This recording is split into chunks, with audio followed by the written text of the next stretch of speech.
दोस्तों, सबसे पहले सब्सक्राइब करें, नोटिफिकेशन बेल दबाएं और सबसे पहले वाली ऑप्शन ऑल करें, जिससे हमारी आने वाली नई वीडियो की नोटिफिकेशन आपको फ़ौरन मिल जाएगी। जय श्री राम भक्तों।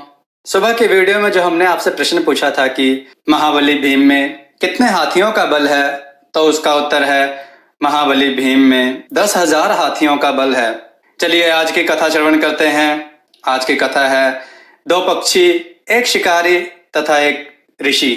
आइए कथा श्रवण करें। प्राचीन काल की बात है। किसी जंगल में एक व्याध रहता था। व्याध मतलब शिकारी।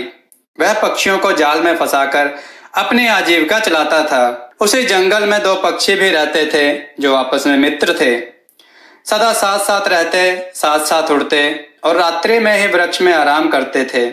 शिकारी की चतुराई समझते हुए वे एक दूसरे को सचेत करते रहते थे और पृथ्वी पर पड़े अनाज के दानों के लोभ में नहीं पड़ते थे। इसलिए उसके जाल से वे हमेशा बचे रहते थे। शिकारी उन चिड़ियों को अपने जाल में फंसाना चाहता था, किंतु बहुत दिन ऐसे ही बीत गए। अपनी मित्रता से वे पक्षी बचे रहे। एक दिन की बात है, उस बहेलिया ने पृथ्वी पर जाल बिछाया और दूर किसी पेड़ की आड़ में छिपकर खड़ा हो गया।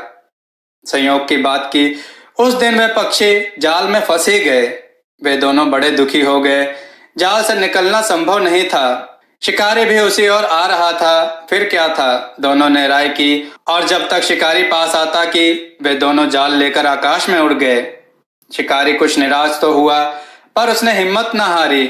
जिधर जिधर वे पक्षी जाते उधर उधर ही उनके पीछे जमीन पर वह भी दौड़ता गया। उसी वन में एक मुनि रहते थे। उन्होंने पक्षियों को पकड़ने के लिए उनका पीछा करते हुए शिकारी को देखा तो उन्हें उसकी मूर्खता पर हंसी आ गई।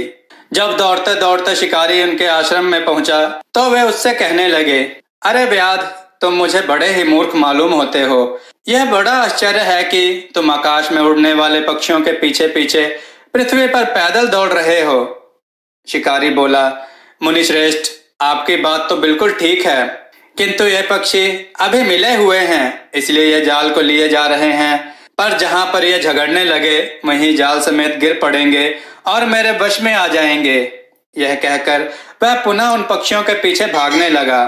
कुछ दूर वे उड़े ही थे कि संयोगवश आपस में यह कहकर झगड़ने लगे कि जाल खींचने में तुम कम ताकत लगा रहे हो, सारा बोझ मुझ पर ही पड़ रहा है। यह कहते कहते दोनों आपस में झगड़ने लगे।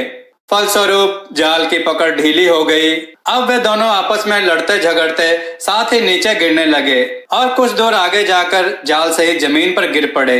शिकारी तो पीछा कर ही रहा था। ज्यों ही जाल जमीन पर आया त्यों ही उसने दौड़कर जाल में फंसे उन दोनों मूर्ख पक्षियों को पकड़ लिया। भक्तों, इसी प्रकार जो लोग मित्रता छोड़कर आपस में कलह करते हैं वे उन पक्षियों की तरह विनाश को प्राप्त होते हैं। अतः कभी भी परस्पर विरोध नहीं करना चाहिए।